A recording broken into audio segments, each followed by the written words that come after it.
আসসালামু আলাইকুম। সবাইকে স্বাগত জানাচ্ছি বিডিভিউজে। আপনাদের সঙ্গে আছি আমি সুরভি দিবা। ডোনাল্ড ট্রাম্পের কল্পনায় একটি আত্মসমর্পণকারী ইরান যেন একটি ফুলানো বেলুন। দেখতে বড়, শব্দে গর্জনশীল, কিন্তু সামান্য চাপেই ভেঙে পড়বে। তবে বাস্তবতার মাটিতে দাঁড়িয়ে বিশ্লেষণ করলে দেখা যায় যুক্তরাষ্ট্র ও ইরানের চলমান উত্তেজনা, সামরিক হুমকি এবং নতুন করে শুরু হওয়া পারমাণবিক আলোচনা সব মিলিয়ে পরিস্থিতি অনেক বেশি জটিল, বহুস্তরীয় এবং দীর্ঘমেয়াদী ভূরাজনৈতিক হিসাব নিকাশের অংশ। পশ্চিম এশিয়া জুড়ে সাম্প্রতিক কূটনৈতিক তৎপরতা, সামরিক প্রস্তুতি এবং রাজনৈতিক বক্তব্যের ভেতরতে স্পষ্ট হচ্ছে এই সংঘাত কেবল একটি পারমাণবিক চুক্তিকে ঘিরে নয়, বরং একটি আঞ্চলিক প্রভাব, বৈশ্বিক শক্তির ভারসাম্য এবং রাষ্ট্রীয় সার্বভৌমত্বের প্রশ্নে এক দীর্ঘ লড়াইয়ের ধারাবাহিকতা। আরও বিস্তারিত থাকছে ওয়াহিদ ফারুকের প্রতিবেদনে।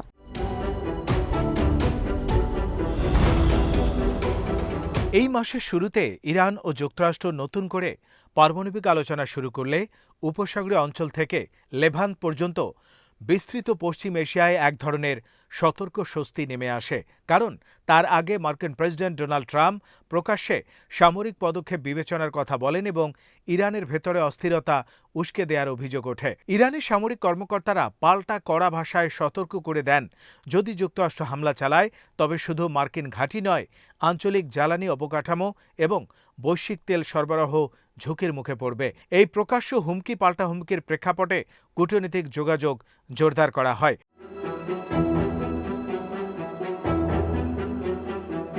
আঞ্চলিক একাধিক দেশ তেহরানকে নতুন করে আলোচনায় বসতে অনুরোধ জানায়। তাদের যুক্তি ছিল, যুদ্ধ শুরু হলে ক্ষতির বোঝা বহন করতে হবে পুরো অঞ্চলকেই। 2025 সালের জুনে যুক্তরাষ্ট্র ও ইসরায়েলের সঙ্গে উত্তেজনা চরমে ওঠার পর যে পরিস্থিতি তৈরি হয়েছিল তা এখনও অনেক দেশের স্মৃতিতে তাজা। তেহরান অবশেষে আলোচনায় রাজি হয়।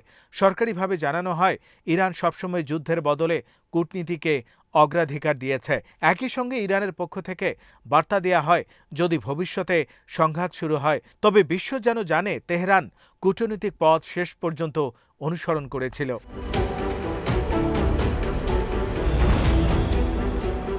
তবে ওয়াশিংটনের আলোচনায় ফেরাকে ঘিরে বিশ্লেষকদের মধ্যে মতভেদ স্পষ্ট। প্রথম ব্যাখ্যায় বলা হচ্ছে, বহু বছরের নিষেধাজ্ঞা, মনস্তাত্ত্বিক চাপ এবং সামরিক হুমকি কাঙ্ক্ষিত ফল দেয়নি। ফলে বাস্তববাদী হিসাব থেকে ট্রাম্প প্রশাসন একটি নতুন চুক্তির পথে হাঁটতে চায়। এই ব্যাখ্যা অনুযায়ী যুক্তরাষ্ট্র এমন একটি সমঝোতা খুঁজছে যা 2015 সালের জয়েন্ট কম্প্রিহেন্সিভ প্ল্যান অফ অ্যাকশনের চেয়ে কঠোর হলেও ইরানের মৌলিক লাল রেখাগুলো পুরোপুরি অস্বীকার করবে না। ইরান বারবার জানিয়েছে, ইউরেনিয়াম সমৃদ্ধকরণের অধিকার থেকে তারা সরে আসবে না। ক্ষেপণাস্ত্র কর্মসূচি বা আঞ্চলিক মিত্রদের নিয়ে আলোচনাও গ্রহণযোগ্য নয়।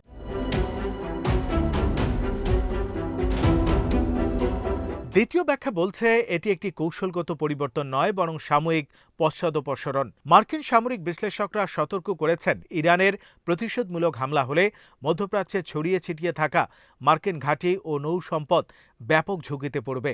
পারস্য উপসাগরীয় জ্বালানি স্থাপনাগুলোও হামলার লক্ষ্যবস্তু হতে পারে, যার প্রভাব পড়বে বৈশ্বিক বাজারে। ফলে সরাসরি হামলার পরিকল্পনা স্থগিত করে আপাতত আলোচনার পথ নেওয়া হয়েছে, কিন্তু দীর্ঘমেয়াদে লক্ষ্য অপরিবর্তিত।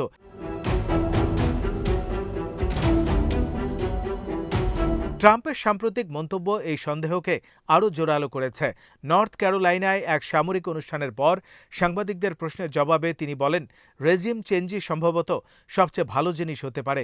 একই দিনে পারস্য উপসাগরে একটি মার্কিন বিমানবাহী রণতরী মোতায়েনের প্রসঙ্গে তিনি মন্তব্য করেন, চুক্তি না হলে আমাদের এটি দরকার হবে, প্রস্তুত রাখছি। আলোচনার সমান্তরালে এমন বক্তব্য কূটনৈতিক আস্থাকে দুর্বল করবে বলে মনে করছেন অনেক বিশ্লেষক।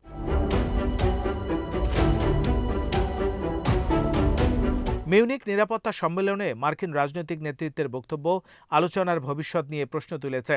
সাবেক হাউস স্পিকার ন্যান্সি পেলোসি মন্তব্য করেন, সরাসরি সামরিক হামলার বদলে কঠোর নিষেধাজ্ঞার মাধ্যমে ইরানের অর্থনীতিকে দুর্বল করা উচিত, যাতে জনগণের চাপ শাসন ব্যবস্থাকে নড়বড়ে করে দেয়। অপরদিকে রিপাবলিকান সেনেটর লিন্ডসে গ্রাহাম বলেন, ইরানের সঙ্গে চুক্তি করা যুক্তরাষ্ট্রের জন্য বিপর্যয় হবে, বরং কঠোর পদক্ষেপ নেওয়াই উচিত। ডেমোক্র্যাট ও রিপাবলিকান দুই শিবিরের বক্তব্যে লক্ষ্য নিয়ে মিল রয়েছে, ইরানের উপর সর্বোচ্চ চাপ বজায় রাখা।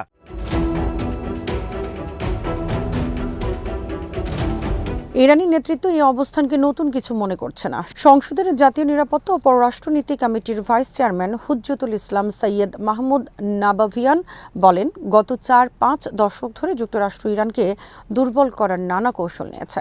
1980-এর দশকে 8 বছরের যুদ্ধ, বিভিন্ন সময়ে অভ্যুত্থান চেষ্টা, 1999, 2009, 2022 ও সাম্প্রতিক অস্থিরতা এবং বিস্তৃত নিষেধাজ্ঞা। তার ভাষায়, এসব পদক্ষেপ ইরানকে কষ্ট দিয়েছে কিন্তু রাষ্ট্র কাঠামো ভেঙে ফেলতে পারেনি। বিশ্লেষকরা বলছেন, নিষেধাজ্ঞা ইরানের অর্থনীতিকে চাপের মুখে ফেলেছে, মুদ্রাস্ফীতি বেড়েছে, মুদ্রার মান কমেছে, তেল রপ্তানি সীমিত হয়েছে। কিন্তু একই সঙ্গে ইরান বিকল্প বাণিজ্য পথ, আঞ্চলিক সহযোগিতা এবং অভ্যন্তরীণ উৎপাদন বৃদ্ধির মাধ্যমে অভিযোজনের কৌশল নিয়েছে। রাশিয়া ও চীনের সঙ্গে ঘনিষ্ঠতা বৃদ্ধি, আঞ্চলিক জোটে সক্রিয় অংশগ্রহণ, এসবই সেই অভিযোজনের অংশ। ফলে চাপ বাড়ালেই পতন, এই সরল সমীকরণ বাস্তবে কাজ করেনি।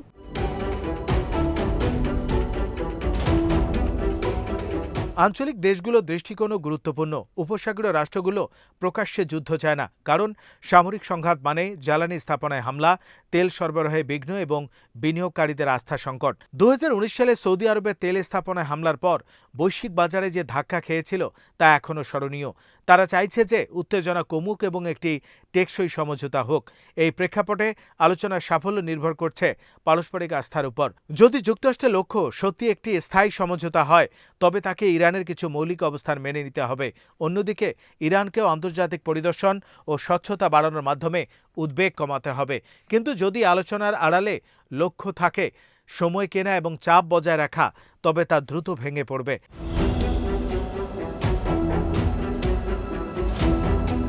বিশ্লেষকদের মতে আত্মসমর্পণকারী ইরান ধারণাটি রাজনৈতিক বক্তৃতায় কার্যকর হলেও বাস্তবে তা অত্যন্ত জটিল।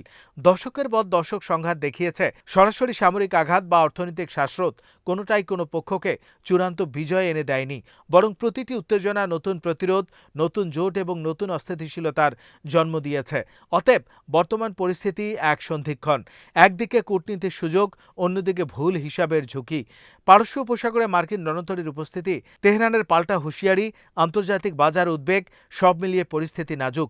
যদি আলোচনার টেবিলেই সমাধান খোঁজা যায়, তবে এই অঞ্চল একটি বড় সংঘাত এড়াতে পারে। আর যদি রেজিম চেঞ্জ বা পূর্ণ আত্মসমর্পণের স্বপ্নে প্রাধান্য পায়, তবে তা হবে এমন এক বেলুন যা বাস্তবতার সূচে ফেটে গিয়ে পুরো অঞ্চলকে অস্থিতিশীলতার নতুন চক্রে ঠেলে দিতে পারে।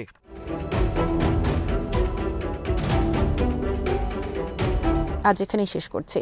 সবাই ভালো থাকুন, সুস্থ থাকুন আর দেখতে থাকুন বিডিভিউজ। চ্যানেলটি ভালো লাগলে সাবস্ক্রাইব করুন। সংযুক্ত থাকুন আমাদের ফেসবুক পেজে। আল্লাহ হাফেজ।